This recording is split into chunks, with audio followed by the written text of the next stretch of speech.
platform and your number one source for online betting in 2025. Whether you're a seasoned fan or a first-time bettor, Betonline is your ultimate game day companion with the largest selection of odds on everything from NBA and college basketball to NHL and UFC. Betonline continues to be your number one sports betting source for every three-pointer to hat trick. Betonline has you covered with odds, stats, and more for every game, every play, and every win. Betonline, the game starts here.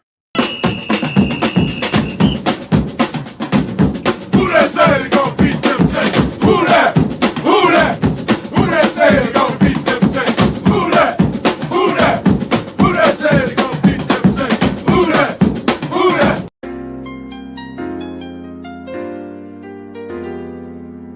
Yeah.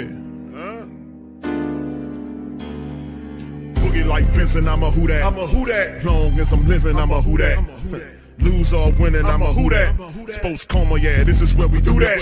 Where we do that, where we do that, where we do that, where we do that, where we do that. Boogie like Benson, I'm a who that. I'm a who that. Sports Coma, this is where we do that. Where we do that. Welcome, welcome, welcome. Somebody please better help. Running this thing like Elf. I thank God every day I'm not a felt. Go to YouTube Live with Big Q and the guys. If you ain't ride or die, the bandwagon get flipped. Been marching in, that was way for the ring. I was yelling out your shade for the championship. Bucking on Tampa, duck down. Falcons, pluck, get shut down. Panthers ain't much touchdown. The vision really belong to us now. So much hate on the Saints, you could probably tell. Ever since Bounty Gate hit the NFL, when things seem fishy and you probably smell the crooked referees or Roger Goodell. Yeah, money like this and I'm a who that.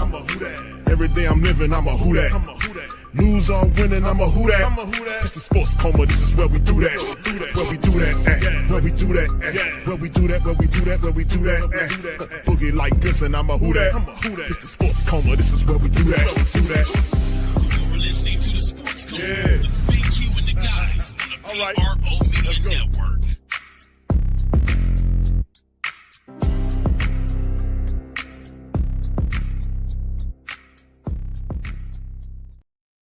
On, man. Oh, my goodness, fam. I'm so sorry. I'm sitting up here talking my tail off.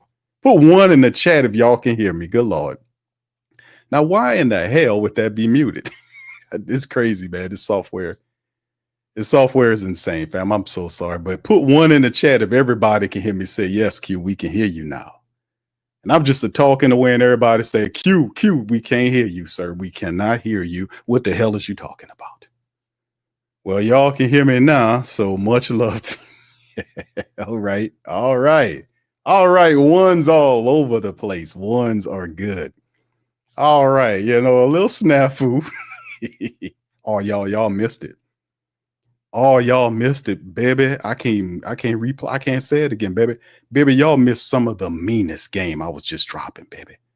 Oh, baby, you should have heard it, baby. Oh, my goodness, baby.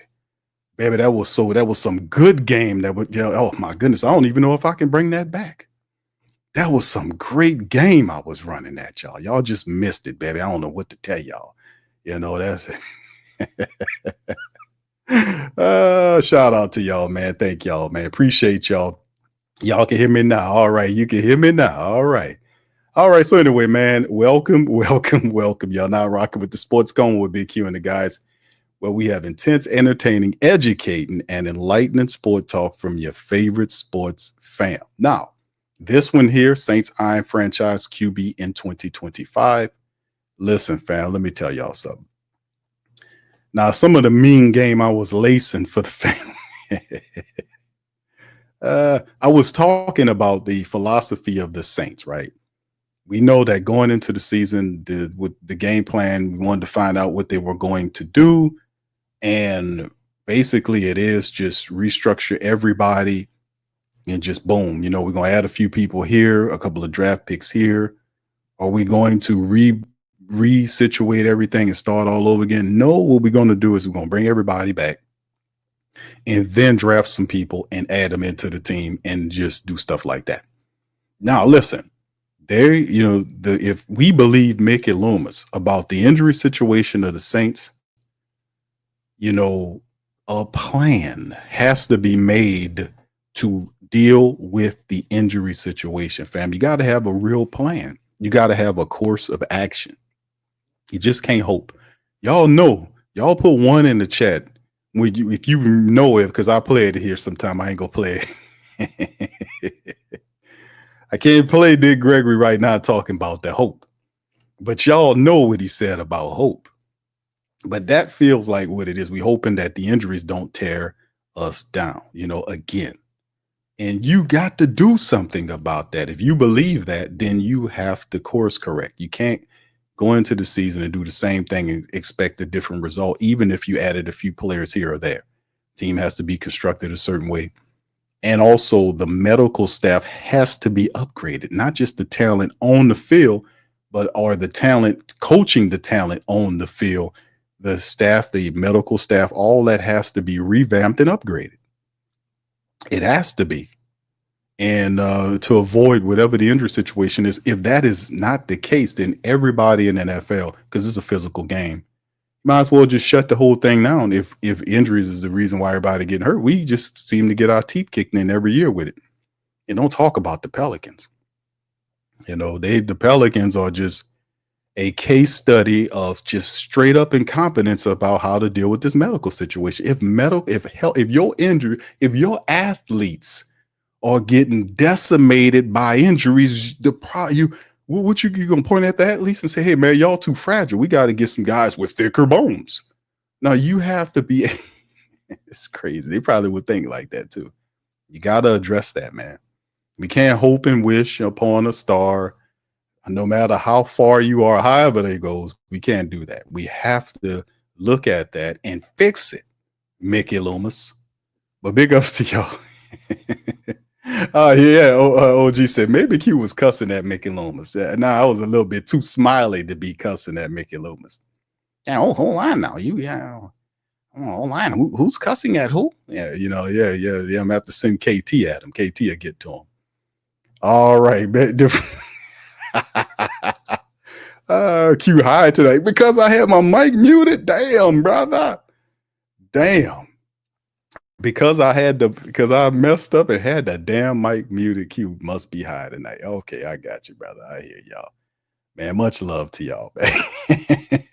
Hey, Fab, before we get into some of the news, there's a poll question there for the family members that asked you the question, do you think that Shedeur Sanders, Deion Sanders' son, and seen as one of the top quarterbacks in this draft, do you believe that he will be available for the Saints at draft pick number 9?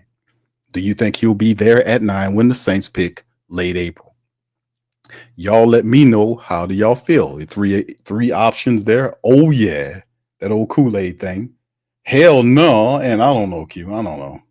Right now, oh yeah, is kicking butt right now, 46% right now. Okay, so a lot of people believe he's here, that he will be available at that position. Now let's go to that. And this is Adam Schefter, right? Let's listen to Adam Schefter. His thoughts on Shedeur Sanders. And listen, fam, you hear everything, but I do respect Adam Schefter's inside knowledge. And this is what he had to say about Sanders sliding. Feels like the Cleveland Browns are inclined to look elsewhere aside from quarterback. And it's starting to feel like the New York Giants at number 3 are starting to look elsewhere other than quarterback. So if the Browns don't take Shedeur Sanders at 2, and if the Giants don't take Shedeur Sanders at 3, and that is the feel that I'm getting recently, where is Shedeur Sanders going? And it certainly feels if that's the case, if he's saying that, and this all could change, by the way, because the Browns have done a lot of stupid decisions, man. What are you going to do? They're not trading for a quarterback. Right now, their quarterback is Deshaun Watson and Pickett.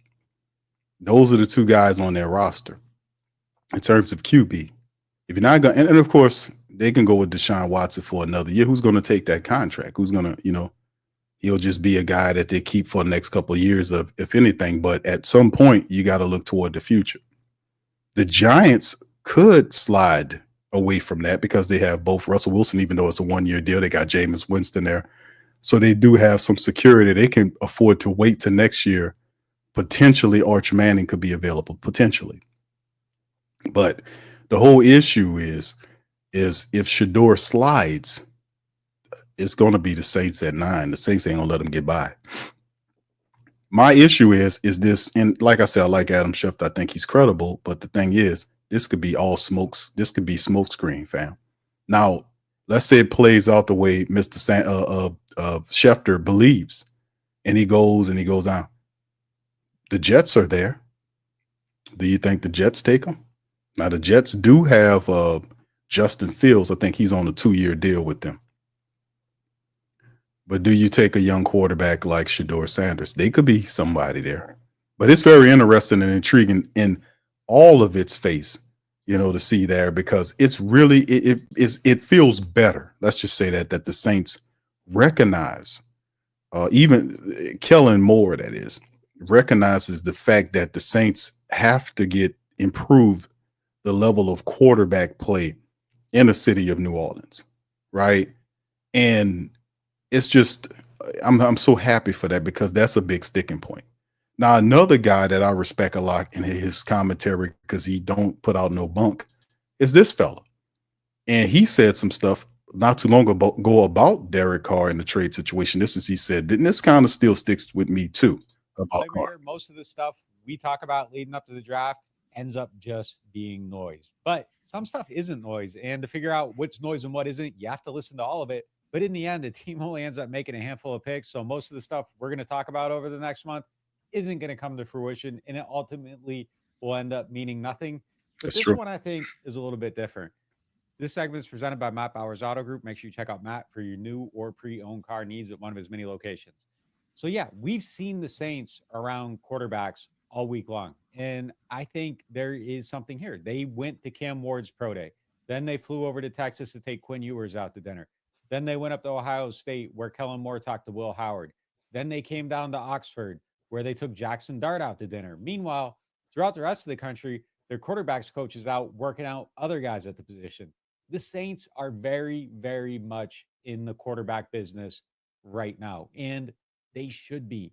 Their situation with Derek Carr is tenuous at best. He was looking for a trade just about a month ago before they restructured his contract. Now he's in for this season, but that doesn't mean he's in for next season or the season after that, which means the Saints need to be looking for possible long-term answers. And that might be in the first round if the right value's there and the right opportunities there. But it could also be in the middle rounds like we've seen in previous seasons. And I think the Saints just have to keep swinging the bat until they connect on something and they find their next quarterback. And they might miss on all their swings, but they're going to keep swinging until that position's set, because it's far too important and far too much of a need to get a quarterback of the future in the building. So you have to be looking, you have to be doing your homework, and maybe they don't take one, but if the opportunity's there, I guarantee they pounce. All right. Shout out to Nick Underhill, man. Good information there. And that's something that we, as a team, they're going to fake forces. The Derek Carr thing, he wanted to get out of town. His protection was Coach Possum. He's gone. The Possum is no longer there, but the key guy that was protecting now is the guy that made the decision to force the Carr to stay here was Mickey Lomas. We all know that. It's going to be interesting this season, man, because he realizes how tough it is to play in New Orleans. And I told these people when they came down here, man, listen, this is just the spirit of the region. We are blue collar people. We work hard to earn our money. We don't play no games down here. We're not about the games. Don't come down here with all that talking. All we want to see, if we support you and you're going to represent us, you're going to represent us right. That's been my consistent message to these players and all of these people. I like a lot of the Saints players, but I do not let that get in my way. If you off code, I will get at you. And I constantly do that. And I invite these guys, if they don't like what I say, come on up here and talk to me about it. That's always been my standpoint. For over a decade, I've been doing it. We keep it real deal here. If you representing the mighty Who Dat Nation, you will represent us right, or you will get your issue from us. And Derek Carr is feeling every bit of that.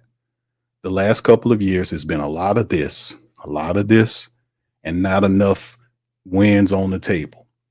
You know, it's too much excuses and not enough accountability, not enough leadering going on here.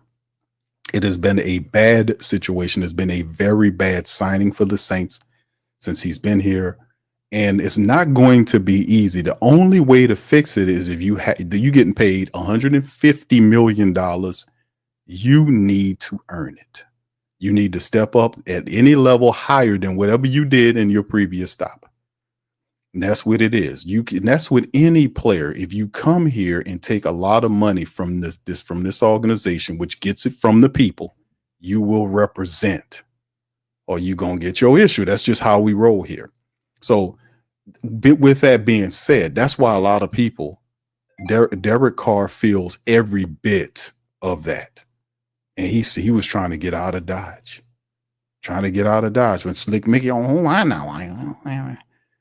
Derek, hold on, don't let your car drive away just yet. Listen, hold on, we're going to make sure that you guys are all right. I will protect you. I will stand in front and take the bows and arrows. Hold on now. And I'm going, and this is after, I'm stand up here and then, hey, listen, I'm gonna be honest with you. After that door, I'm gonna go in my office and close that door, and you're on your own, buddy. Hold on now. And that's just how it goes. And that's just how Mickey Loomis is. He got you back into that door closed because he don't talk to nobody. Hold on now. It's just interesting, man, the whole Derek Carr saga right here. So with the Saints bringing him back this year, and you heard Nick Underhill talk about next year, I'll find it very, very difficult to move a guy, and the Saints will $70 million dead cap hit next year on him. Very interesting, man. It's going to be very interesting. We had a chance to get from up under this contract. This was foolish. We could have made a move. They had people that obviously wanted him. We could have made a move, but Slick Mickey Loomis has no plan except to keep doing the same thing. Guy is stuck in the ground. And what you call that movie with your boy in the Groundhog's Day when you keep doing the same shit over and over again? Well, Bill Murray. Yeah, Bill Murray, Groundhog Day. That's what Mickey Loomis is. He's stuck in that Groundhog Day. But the importance of understanding, at the very least, the new leadership coming in understands that the future is fastly approaching, and that they need to settle in on a franchise quarterback. A lot of people like Spencer Rattler, but y'all historians of the Saints, y'all know over the last 2 seasons, the Saints have gotten new offensive coordinators. When Pete Carmichael, they picked Jake Zoolander-Haener. Then you had Spencer Rattler from South Carolina. And then now you got a new offensive coordinator and a new head coach. They're going to get a quarterback. So every year it's a different quarterback. And if Shador's there, and like Shefty says he believes that the Browns and the Giants are going to pass him. Perhaps the Jets don't let them. The Jets have some people they might be looking at. Hell, the Jets might be looking at your boy Genty if he's still after, So like I said, a lot of stuff can happen. This is all going back and forth. And me personally, I think Shedeur Sanders is a franchise-style quarterback that can take your team to another level. I just don't know if he makes it to 9. They saying that he's sliding. I don't understand how, why would he slide? And like I said, I'm not fully accepting all of this stuff until I see it with my own eyes, because I do, over the many years, we understand that there's a smoke screen that they do every year. Oh, we're not going to take this guy. Oh, he's and then next thing you know, they take him. We've seen that happen all of the time. But anyway, Saints predicted to take QB, not named Shedeur Sanders, with the 9th pick. And this is something that we delve into. We talk about the fact that who is that particular quarterback? Well, we talked about this on the last stream as the Saints were looking at Jackson Dart, whether or not who it is, depending on who it is, or it might be later on. The Saints are serious. They're looking. But like I said, we'll see. We'll see. But Shedeur, listen, if I am the Saints and I really like Shedeur and he slides down to where I am and I don't have to go too far up to get him, I will take him and put him on my team. I would take him and put him on my damn team, because we don't have a franchise. When the last time the Saints took a quarterback in the first round, fam? Do you understand how monumental this moment would be if that happens? The Saints have not taken a quarterback in the first round since Archie Manning in the flipping 70s, I think it was, or whatever, when they drafted him. That's how long ago it was. That's how long ago it was. So this to me, that would be a groundbreaking moment to land Shador, if that is indeed the case. You know, we know a lot about him, and I think he's phenomenal. But Kellen's coming in, and he wants his quarterback, and Shador would be special. We'll see. We'll see. We shall see. Anyway, the Saints also, they talking to other quarterbacks. They host Texas QB Quinn Ewers for that top 30 visit. They're doing their homework on the 2025 class. A lot of people not really that big on Quinn, but listen, man, like I told y'all before, this guy kept Arch Manning on the bench. That was actually pretty damn good how he was playing, man. Kept him on the bench. A lot of people wanted him, and he kept him on the bench. So he's a guy with the stats. He has a good arm, not a big gun for an arm, but he has enough pop to push the ball downfield. He's tough as nails, moves pretty good, and he was very productive at Texas. So, Saints looking at him. He could be an interesting quarterback. A lot of the list has Quinn Ewers listed at you look at some of these other guys. He's positioned, I guess, in the second tier, like inside of that, like you have Cam and Shador in the first tier, and then you have Jackson Dart and guys like Quinn Ewers in the second tier. I guess you could throw a few more people in there. Some people are going up the board. I know Kyle McCord stock is rising. I think Muse asked me about Tyler Shue from Louisville, big quarterback, but he dealt with a lot of injuries, and his production when he was at Louisville last year, it was good, but it was like 1 year production from him, as opposed to you see some of these other guys that got 5 and 6 years worth of production. Hell, Dylan Gabriel from Oregon, this guy played as much time, like he did the what's your boy philosophy, the Bo Nix. He did the Bo Nix thing. He just used up all of his college years playing, and this guy been playing and balling. And I was like, that's why he's so good.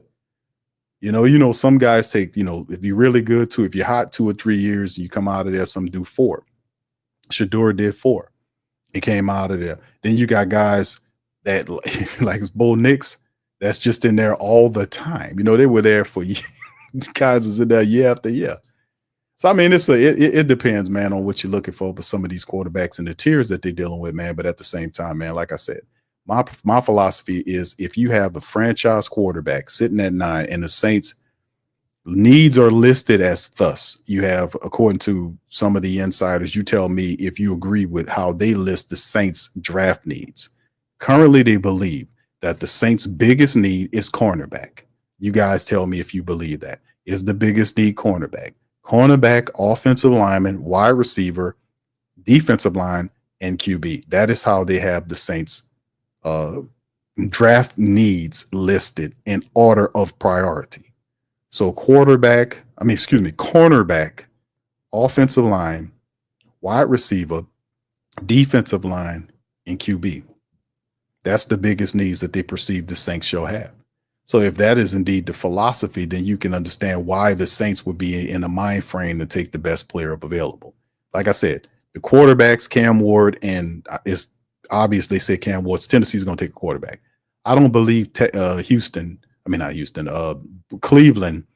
is not going to take a quarterback unless they could take your boy from Colorado, Travis Hunter. I guess they could move and pivot to him, or they can try to get another player there. But if you're the Cleveland Browns and Deshaun Watson is your quarterback, and Deshaun Watson ain't doing diddly squat up there, you need a franchise quarterback. Why would you do anything else but take a franchise quarterback sitting there? So the Browns have been stupid for years. No disrespect to the Brown supporters out there, but the Browns have been stupid for years, making a ton of bad decisions. The ownership group makes a lot of stupid mistakes. But, then again, what's one more stupid decision to pass on Shador and allow them to slide? I just think that's a mistake. You take your franchise quarterback. At some point, Deshaun Watson, no disrespect to Deshaun, but the last 3 years, the man been hurt. He gets hurt every year. Every year, then you have to rely on the backup. Jameis was in there running the team for him last year. when Deshaun Watson went down. You need to fix that. You need a franchise quarterback. You got to do it. So I don't see how, well, like I said, they can pass on it. But other quarterbacks Saints could be looking at that's higher. A lot of people don't see Jackson Dart as a top 10 quarterback. That's true. But y'all know every year you got a quarterback that slides, that moves from the second round into the first round. Next thing you know, he's a back of the first round type of quarterback. And then next thing you know, he's a top 20 quarterback. And then next thing you know, when the draft hits the week before or the days leading up to the draft, he's shooting up into the top 15. And by draft night, when teams are needing quarterbacks, he's a top 10 quarterback. We've seen that happen all the time. We've seen it. Well, who's the guy that do? I mean, I would pick Jackson Dart. He would probably have that type of rise in the draft. But other guys, the other guys is pretty good. Quinn Ewers is a good young quarterback. Dylan Gabriel has a ton of experience. He did a lot of stuff positive for Oregon. He's a small quarterback, very diminutive type of quarterback, small quarterback. Not saying he can't make plays because he was throwing over them big offensive linemen in Oregon, but the pro game, we'll see. So, and then Will Howard, Jalen Milrose need work. You know, some people was comparing him to Anthony Richardson for Indianapolis. And I go back in my recollection about Richardson.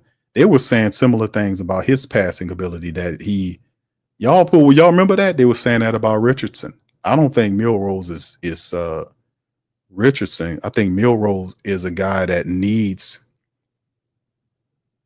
some help, you know, with that offensive, with that passing aspect of it, because his interceptions, man, you know, his decision making that sometimes is questionable, but he's a fantastic athlete, but he still needs to develop. And Kyle McCord, like I said, should be higher than what he is. Tyler Shue did some positive things, not enough for me to place him somewhere, but some of these guys will go in day 2 of the draft.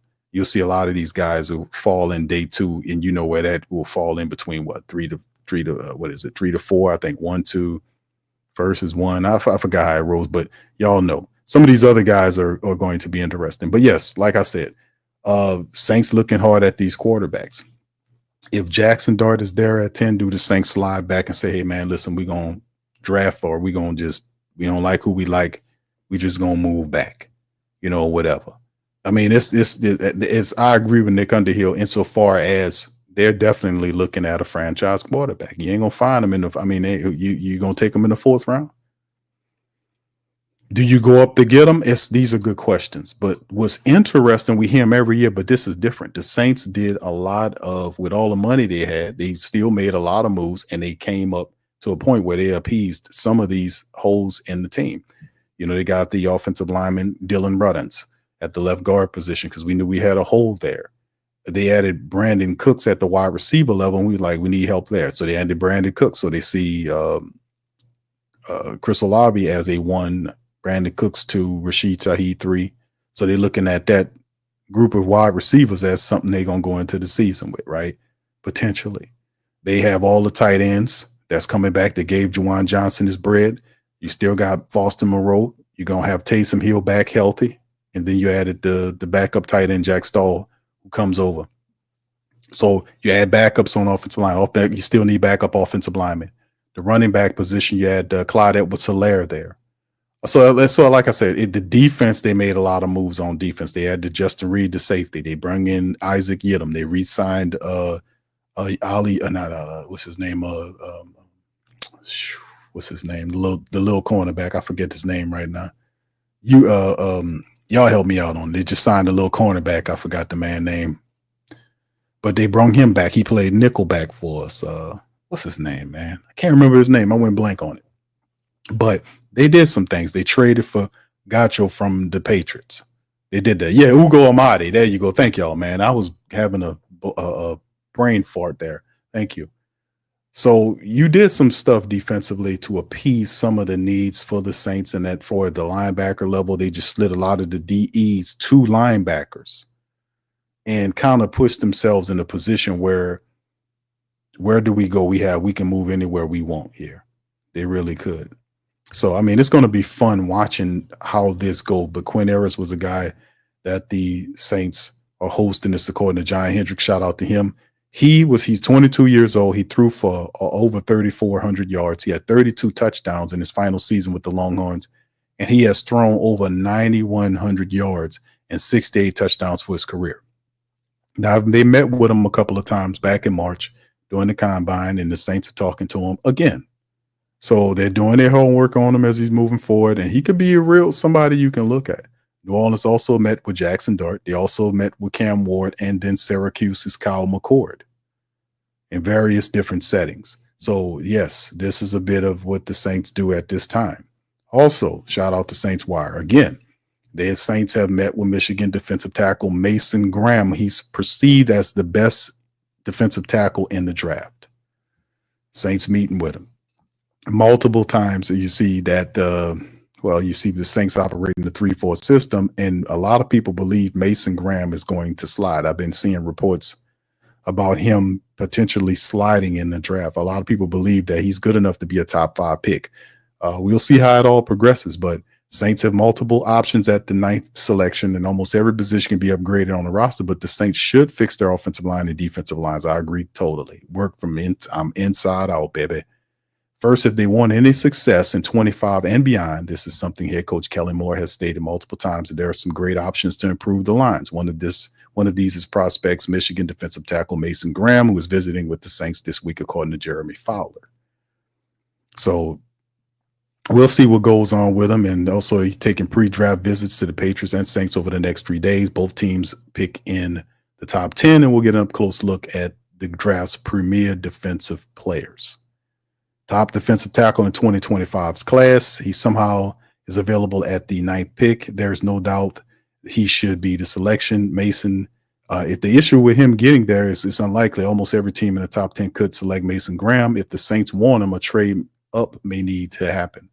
Anything can happen in this draft, and there's still a chance Graham can get to 9. So bringing him in for a visit is a good idea. If the Saints do end up trading up to 9, which is not out of the question, from 9, Graham could be a primetime target for New Orleans.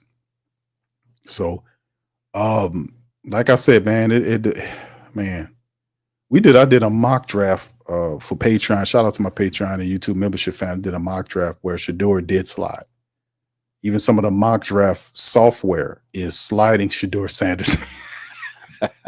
How the hell that work? What? The damn software, the mock draft software, don't matter which one you use. It's sliding the hell out of Shedeur, man. I was like, what? Out of all that mock draft time, I was like, oh, wow. And he sure did slid down to 9. And I took him. And the crazy part about it is, man, it was a fantastic draft, mock draft 3 on Patreon, man. But the thing is, what was cool and interesting is, like, you know, I ended up getting Shedeur at 9, and then the last pick of the draft for me was Shiloh. So I picked both the Sander boys. You know, I had one, you know, you can always use a good defensive back, right? And Deion Sanders will be smiling from ear to ear, man. You got both them boys on the same. I was like, oh, that's pretty clever right there. You got them. All right, that way you can bring prime time in when he ain't doing nothing, come in there and help them defensive backs out. That would be cool to have Deion Sanders roaming around, right, fam? All right, anyway, and let's hit this. This is what I'm talking about here. New Orleans Saints' biggest needs: cornerback, offensive line, wide receiver, defensive line, and QB. Cornerback remains the biggest need, according to NFL.com, for the Saints, even after bringing back Isaac Yiadom, who started 8 games for them back in 2023. It's fair to wonder how tempted they will be to bring in some life for the offense if the opportunity to draft a potentially franchise-altering QB presents itself. If they don't take the big swing, bringing in a contemporary playmaker at receiver or tightening up the offensive line, especially at left guard, would be sensible. If Shedeur Sanders is there, the Saints definitely take him. You can't pass on him. That's no doubt about it. The cornerback position, like, I can't totally disagree with any of these options because you know, you're going to have some people available. Now, then again, I don't know if, you know, I don't know. I don't know if Will Johnson will be available at 9 for the Saints, right? Because it's so many people. It's just so many. so many talented players that you can have there. You know, I'm not mad at the cornerback position pick because if a guy like if Will Johnson from Michigan, the best perceived cornerback of this draft, some people be like Jahdae Barron from Texas, but you won't talk about a 6'2", 200-pound cornerback with cover skills, you know, 9 career touchdowns at Michigan. That would be nice, man. That would be nice. You have him, you have Alante, you have Kool-Aid McKinstry. That would be fire. I wouldn't be mad at it at all. If you draft him at 9, that's instant starter right there, baby. That's instant. I can't be mad at that. So when I'm saying cornerbacks, you know, whatnot, it depends. We get so many different ways they set themselves up for success if they handle this right. They can really find some talented players here for the Saints. That's the beauty of it. They did just enough to be able to be free enough to move around and do whatever the hell they want come draft time. Whatever Kellen Moore wants to do, they can be done. It could be the Saints could move in that direction. They really could, whether it's quarterback or not. Or any other position that you perceive, they can go up. The offensive line is another position I've been kind of hitting at because the writer did a really fantastic job of making us aware about the potentiality of Trevor Penning's contract and whether or not the Saints feel like Penning is good outside because, you know, he's coming up on what is it, his 4th year? And you have the 5th, he's a first-round draft pick, so you would have that 5th-year option, which is going to be $16 million. Saints are not going to agree to that.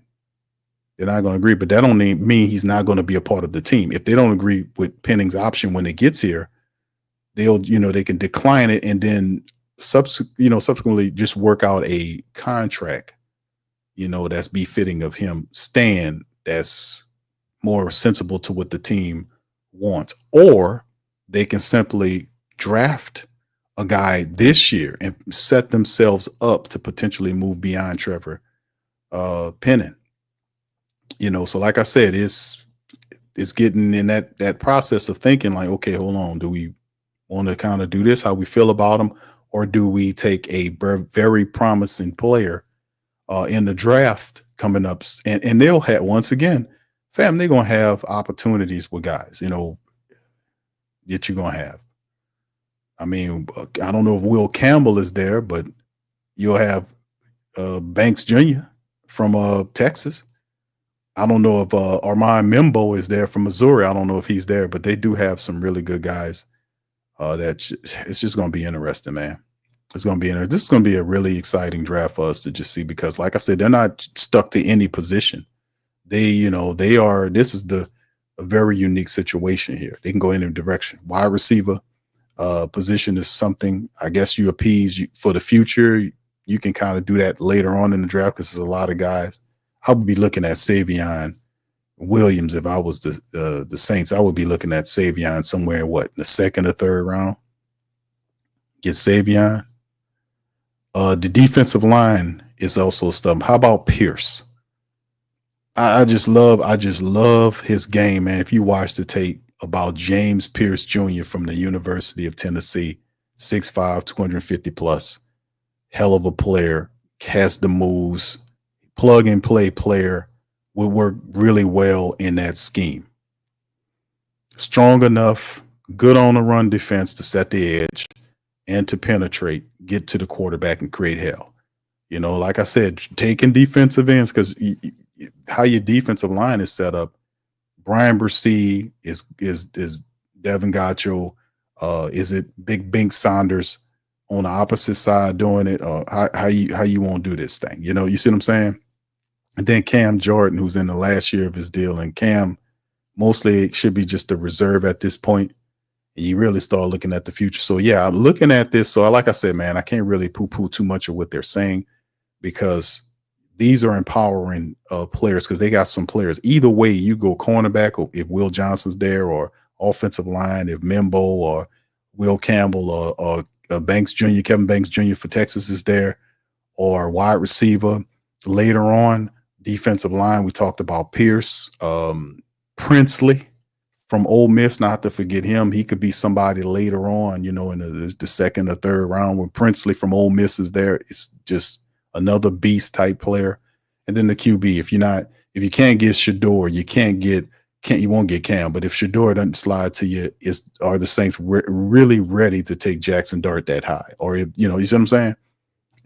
Time will tell. And that's the fascinating part about what I like about this upcoming draft situation, because the Saints really are not stuck to one potential player at all, baby.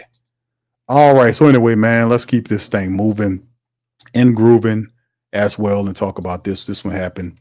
The Saints give the clearest update on Chris Olave. Remember, there was a lot of, talk about Chris Olave, a lot of speculation about him, and Kellen Moore kind of touched on it. What's going on. So there's been surprising trade speculation going around about the Saints before free agency and opened up. It wasn't fully clear how the team was going to handle the offseason with Kellen Moore and I in the building as the team's head coach. Moore and the Saints have somewhat surprised people. How so, writer? Saints was in a terrible salary cap situation, but have pushed the issues into the future with contract restructuring. Oh, hold on, man. What's me? I did that. Yeah, I made that happen. The Saints have been aggressive in free agency and have not only retained its top free agents, but also added new guys. Yes, they did. Clearly, the Saints aren't trying to rebuild. While this is the case, there's been some wild speculation about Chris Olave. It doesn't really make too much sense. He's 24-year-old number one receiver under contract. If the Saints clearly aren't rebuilding elsewhere on the roster, why consider trading one of the top young stars? The speculation hasn't come from the team and hasn't made sense.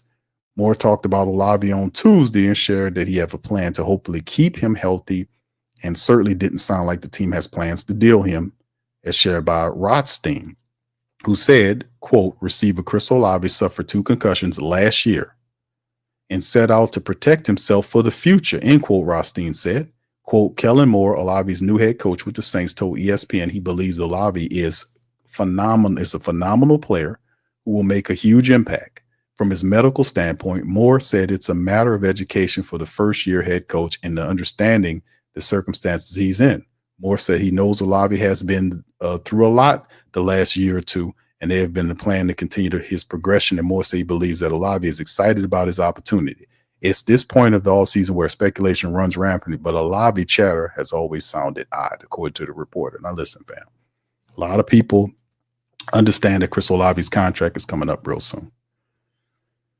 Now, listen, we've said this before. The original plan was for Chris Olave to have a complement player. Michael Thomas was supposed to be that guy. Michael Thomas wasn't that guy anymore because of injury. Then came in, they went to Cedric Wilson Jr. Cedric Wilson Jr. could not do anything consistently, not stay healthy, not come in and make plays consistently. He just wasn't the right fit for us. But the idea was to have a big physical wide receiver next to Chris Olave with Rashid Shaheed as a third receiver in the slot. So that makes all the sense in the world. The Brandon Cooks thing don't make sense because it pushed Chris Olave up to 1, which I think he shouldn't be that position. I think he needs the physical complement. But they know that too. Now, where they get that in the draft and move and shake, and who knows? Because you still need a few. Now, whether it's that Bub Means and all these other guys, these guys are young guys, and a lot of times they still got a lot to learn. So the Saints still have a lot of money. Could they just be waiting out some of these guys? Because I think some of these guys are still available. I think Allen is still a wide receiver. That's what the Chargers is still out there. So there are some veteran wide receivers that's still out there. Now the shift is the Saints shift away from those guys, and then they hit the draft. And when they hit the draft, they fill the needs of the team. And then there is another on the back end of the draft, getting between where the draft is and right when you get to training camp, there is a period of time when you start seeing these free agents that's left over from whatever happened. They started getting signed, but the value that they had drops a bit because the needs of these teams that were looking at them initially have been filled. So is this the move we're looking at? There's still players. We see this happen every year when the Saints do pick up people between that time frame after the draft leading up to training camp. So this could still be something they can look at. They got what I just showed y'all. They still have over $28 million in cap for this year. So they have enough money to be able to sign a player that they can kind of add there as well. Now, we know they gave Cooks 2 years, $13 million. Don't make no sense to me, but we'll see what they do, fam. We'll see. Right. So anyway, that's a part of it, man. And also, like I said, Chris Olave has his pros and cons. And I think a lot of stuff that been happening with Chris Olave, because like I said, he wasn't a problem child at all when he came here. Even when he was up in Ohio State, he came down here, he wasn't a problem child. People forget the intricate stuff. Like we talked about it on the Pelican post-game report about they'll blast Zion Williamson. They'll blast him, but they don't talk about when they talk about him getting hurt. Oh, he always hurt him. They don't talk about, like, this year he's been in fantastic shape. They don't talk about when the referees don't make calls when players hack the hell out of them and knock them down on the ground and beat them up, and the referees don't call the fouls, and the dumb big nose coach standing there watching them and don't fuss and get on the referees for making calls, and his players getting beat up. They don't remember none of that. They don't remember the details in between the actions. All they remember is what the people tell them to remember. You see what I'm saying? And when it comes down to the Saints, when I bring that to the Saints chatter on this side with Chris Olave, is the fact that Chris Olave did something not smart. He went up to get that hospital ball, and that put him on the stretcher. Steve Smith said he would have seen that and just let it fly over. He would have reached up to it and let it go, because he's looking right at the safety coming at him. Safety don't supposed to have your best interest in heart. You're supposed to discharge or dislodge the ball from you. They teach them that.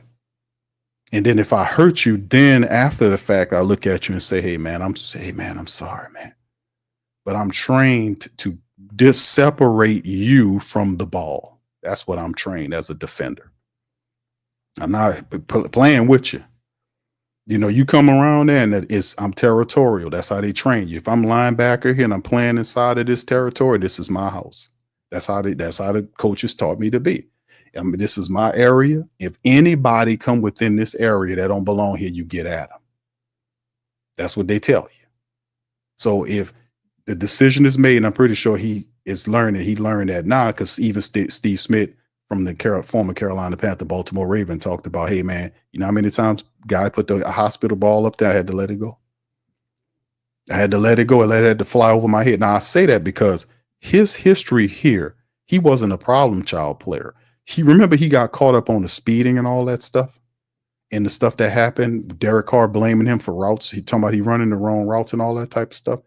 A lot of what happened with Chris Olave, even his brother talked about this online, was the fact that it was the losing. It was a lot of the losing, and this dude comes from Ohio State. They used to winning and doing some stuff, and then you come here and you got this doofus coach here, and he's not accountable. He's stupid. He's taking sides with players, doing stuff that you ain't supposed to do as a head coach. You ain't supposed to take player sides. You're not supposed to throw your team under the bus. Even if there's the play at the end of the season where they sneak the Falcons for the touchdown at the end of the play, that's not an illegal play to do it. It's just a handshake agreement between the teams that say, if I'm getting ready to kneel down here, you know, this, that, and the third. But it's not an illegal play. They're not going to throw a flag. It's just something that they agreed from a handshake standpoint, a gentleman's agreement that they're not supposed to do. It's not illegal. But still in all, if that you do that, I'm not going to throw you under the bus, especially if you're doing it to a team that's my worst rival, because they would do it to you if they had the chance.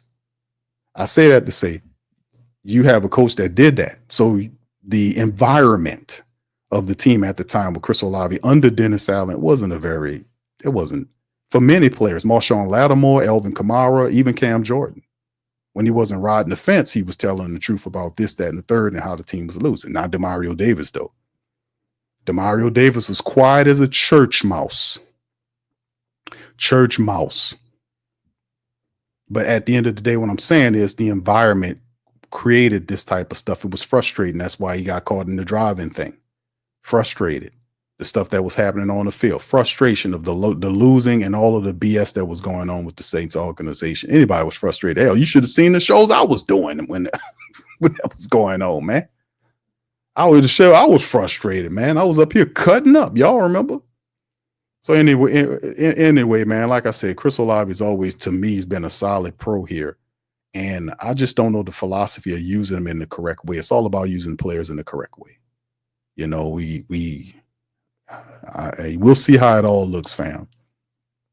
But you have to have a quarterback that sees the field. Like, guys get frustrated. They're human beings.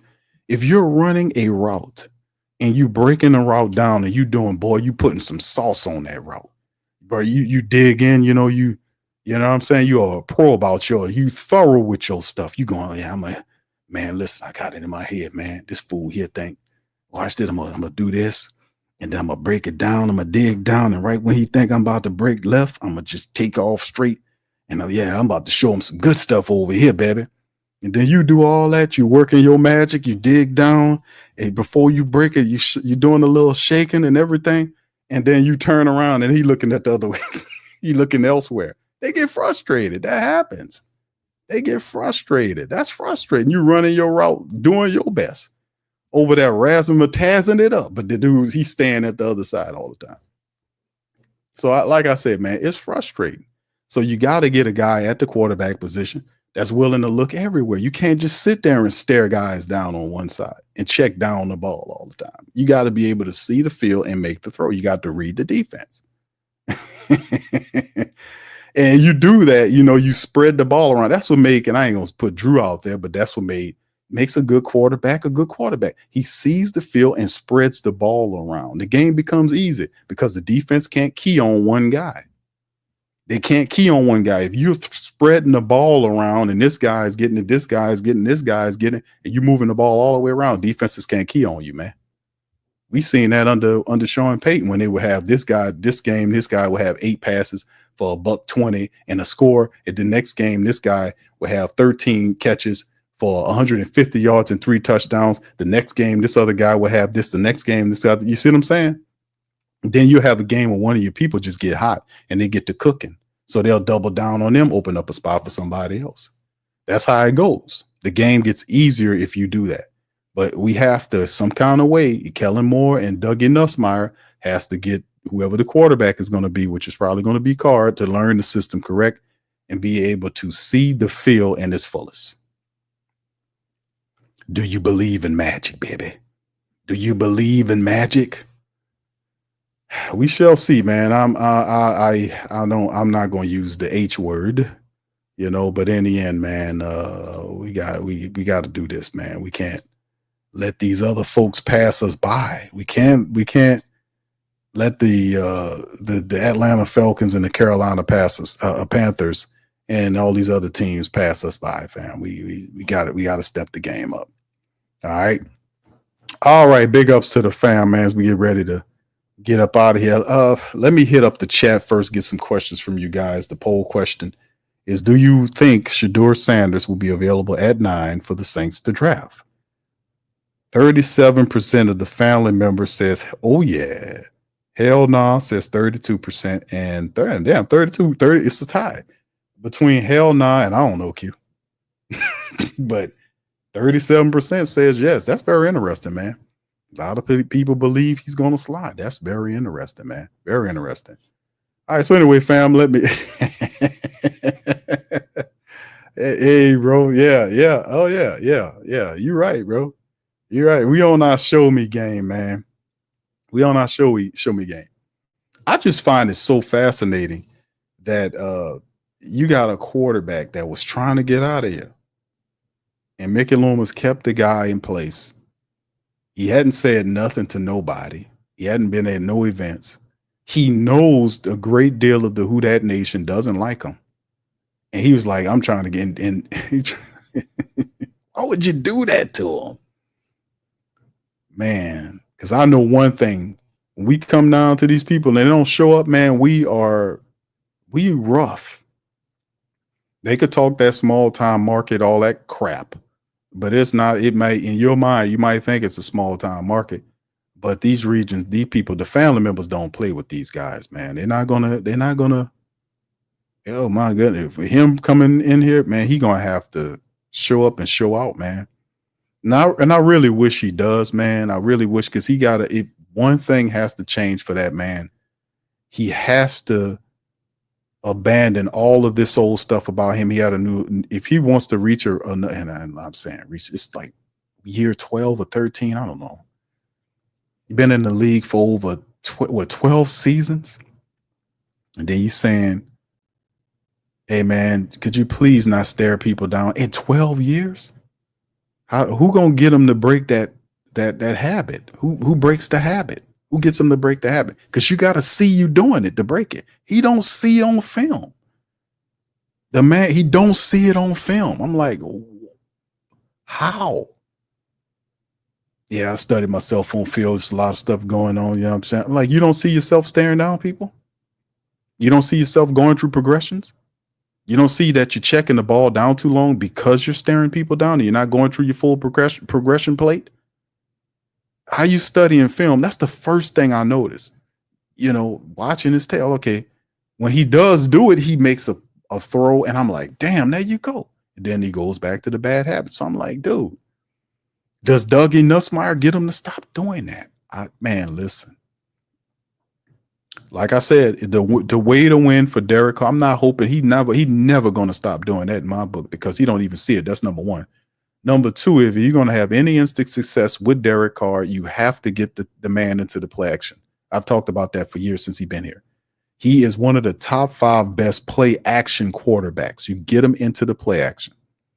Once you do that, he's a different quarterback, and he's a rhythm quarterback. When he's throwing the ball is incomplete, you notice his body language, he's dead out there. You know, but when he's in rhythm in the play action, he's pumping his fists, he's jumping up and down, he's doing all this other kind of stuff. So if that's the quickest way to get success from him is you got to put him in the play action, which involves the Saints beefing their offensive line and running the football effectively, which makes him a complement to the running attack, not the primary force to move your offense, but the secondary force behind a running attack. That's that's what I see from 2 years of watching film on Derek Carr. That's my most quick and cleanest commentary that I can give you about Derek Carr and winning right away. Now, you know, no other personal digs at him or nothing, just straight tape talk. You understand? All right. Anyway, big ups to y'all, man. Appreciate y'all being in the stream, man. Much love to everybody out there. And give out. I was talking my ass off early on, and y'all didn't hear me, man. And I was talking some mean game. Inevitable. Shout out to you, fam. We can get the Rebel Kid at 40.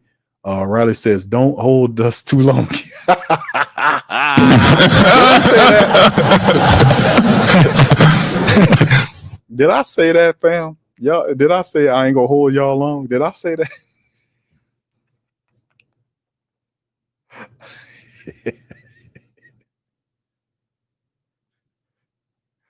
Hold on here. Let me do it. Hold on here. Hold on now.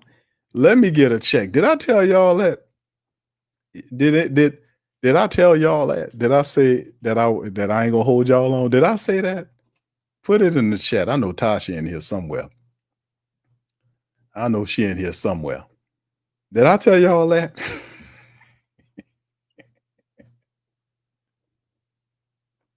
All right, thank you, Clint. Clint said, "I don't think so, Q." Okay, good. Yeah, okay. Thank you, Clint. Thank you. I was like, okay.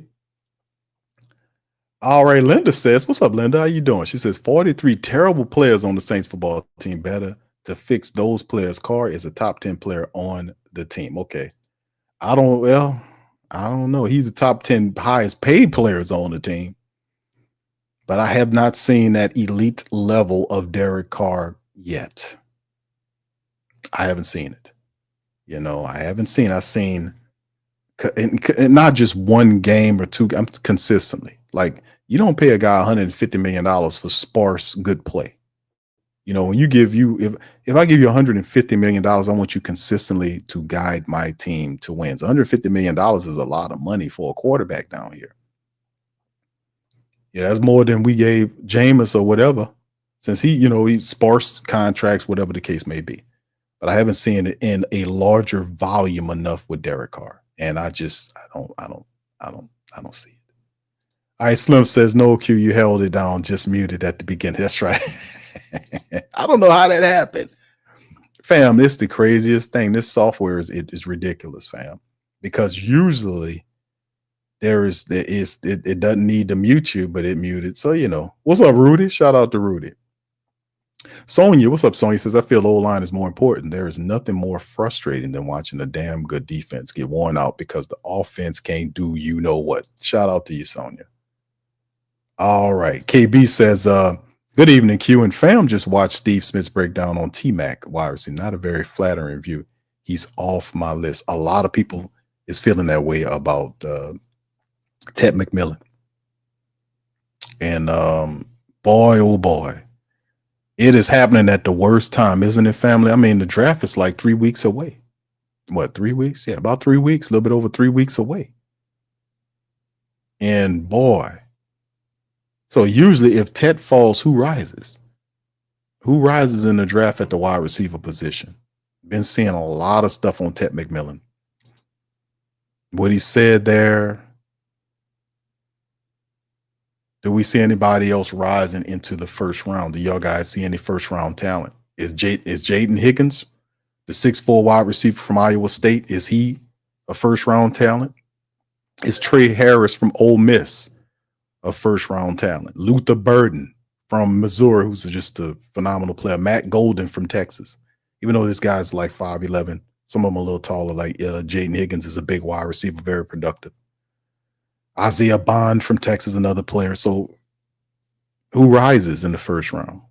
I think Trey Harris could be a first round draft pick, maybe in the later on, and we'll see how it goes, man. Man, yeah, Ted McMillan is falling at the wrong time, man. Wow, man. He had it sold up. Yeah, student says, yeah, all three rivals teams totally beat the Saints last year. We gotta we gotta do something about that, fam. We gotta wake the hell up on that. All right. Okay. JT says, I said the Q. I'm about to say, I was like, hold on, did I tell y'all that today? All right. JT's also Q Carr struggles to move the team downfield and struggle to score a TD, and that's our leader. Decision making. And plus, when if he's getting knocked around, that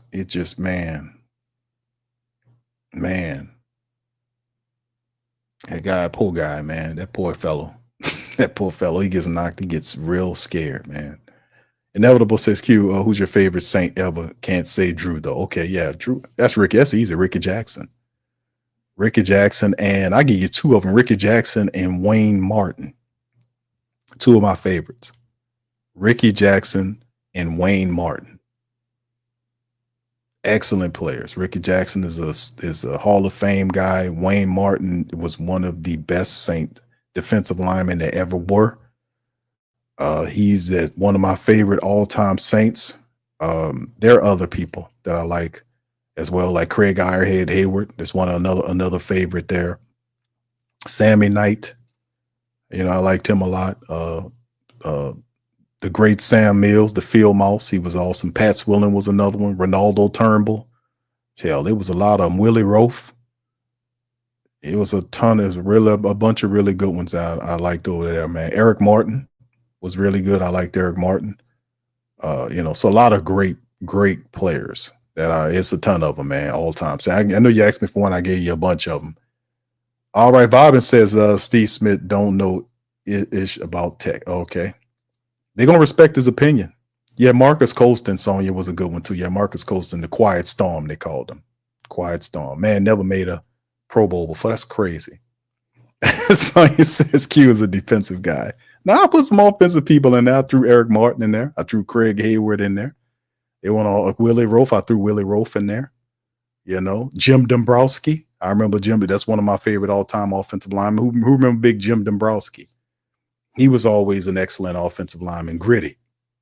Always had his fingers taped, fingers bloody, and it was old school guys. But yeah, there was a bunch of offensive. Dalton Hilliard. Yeah, there's a bunch of guys I like. All right. Yes, Michael Lewis. Yeah, Michael Lewis, the beer man. Yeah, it was a bunch of people. Yeah, thank you, Inevitable, for that. Yeah. All right, Slim says, Dante Thornton ran 4.3. I think he's 6'4", 6'5". Yeah. Yeah, they got some guys that can move. I think Higgins is a guy that should be climbing up in the draft boards as well.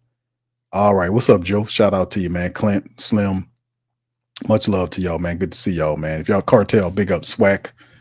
All right, so anyway, fam, let me get ready to get up out of here before you go, man. We talked about yesterday on TSC Unleashed, our segment. We covered Marvin Sapsucker, the preacher who had what's up, brother Devon, who also had the Reggie Bush was good too, but the Reverend or whatever he is, who told the ushers to shut the doors and started basically aggressively pushing people to donate money to whatever cause it was in the church or whatever. There was some people. This stuff I want to share with you, man, about this. And shout out to Tasha. I don't know if Tasha and Big Sean might be listening, but she sent me this and here. I wanted to share this with you guys. Hopefully, y'all guys get a good laugh at this. This comedian or whoever he is, man, he did a wonderful job. He created a character called Marvin Trap, not Sad, but Marvin Trap. And I don't know if you heard this, but if you haven't heard this, man, hopefully this kind of lighten up your night. Here we go.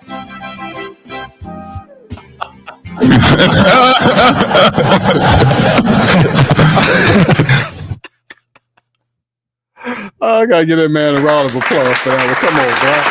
That was terrific. Big ups to that brother, man. Shout out to that brother, man. And listen, man, shout out to my dog DC, man. He sent me this one, fam.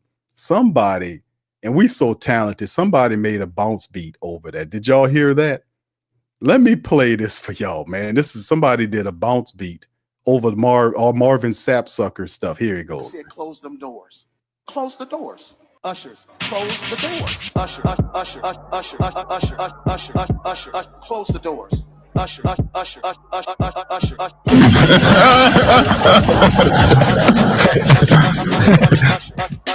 Close the doors. Usher, usher, usher, usher, close the doors. If I get 1,000 in the sanctuary to give this, that's $40,000 tonight. Never would have made it. Never could have made it without you.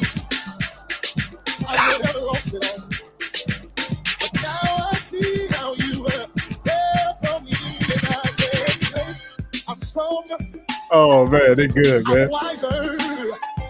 I'm better, much better.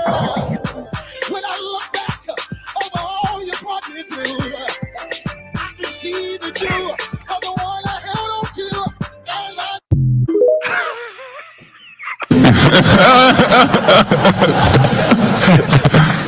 Oh man, I tell you, man.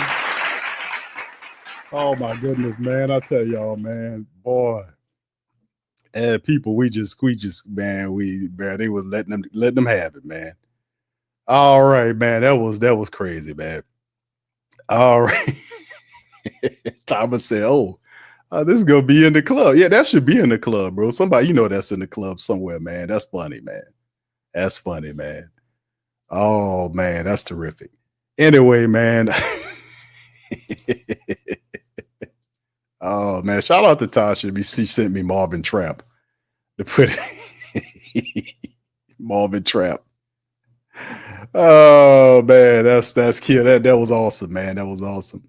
But anyway, fam, we gonna get ready to get on up out of here, man. I think I got all y'all questions, man. Y'all hit the like button, man. Hit the subscribe button. By all means, feel free to share the show on your social media feed, man. Big Q, the Sports Coma, representing the mighty Who Dat Nation. Y'all also support the sponsors, Mint Mobile. If you need help with your phone or a cheaper phone service, check out Mint Mobile. The link is in the description section below. Tej Henley, that's skincare for men, man. If you brothers are tired of having that reptile skin, man, and all that kind of stuff, ashy as hell, man, check out Tej Mobley, man. We got a deal going on for Tej Mobley, Henley, excuse me. Y'all can check it out in the description section and also Betonline, man. All that's in the description section. And it helps out the stream. Also links that take us to our merch and all that to help out the platform. So with that being said, man, I'm going to get on out on that. I'm going to holler at y'all on the next stream. I'll see y'all on our Friday stream. We'll talk more about the black and gold. We'll get KT up here. We'll talk more about the Saints. So we're going to do all that kind of fantastic stuff. I'll holler at y'all on the next one. Much love. Who Dat TP.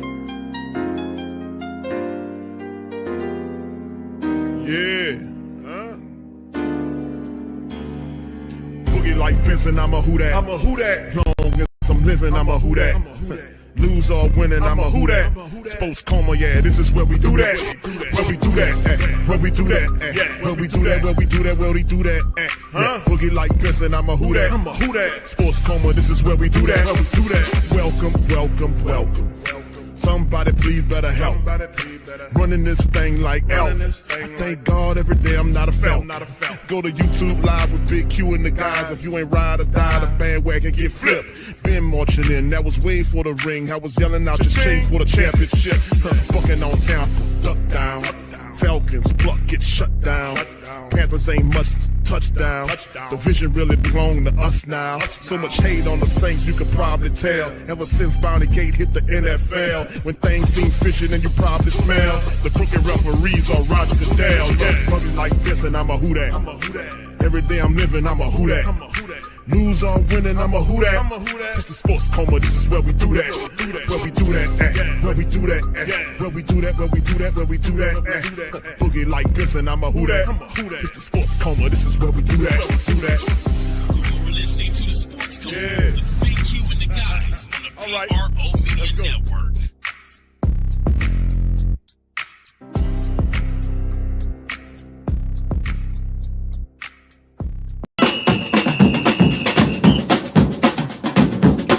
Say they gon' beat them, say who that? Who that? Who that say they gon' beat them, say who that? Who that? Who that say they gon' beat them, say who that? BetOnline is the world's most trusted betting platform and your number one source for online betting in 2025. Whether you're a seasoned fan or a first-time bettor, BetOnline is your ultimate game day companion with the largest selection of odds on everything from NBA and college basketball to NHL and UFC. BetOnline continues to be your number one sports betting source for every three-pointer to hat trick. BetOnline has you covered with odds, stats, and more for every game, every play, and every win. BetOnline, the game starts here.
WhoThatDaily.com. That's right, the WhoThatDaily.com. Your one-stop shop for everything New Orleans Saints, New Orleans Pelicans, LSU Tigers, even the top flight boxing news. So if you're a Who That and you're looking for a place to stay up on your team, WhoThatDaily.com is your site. The WhoThatDaily.com for the sport Who That in all of us.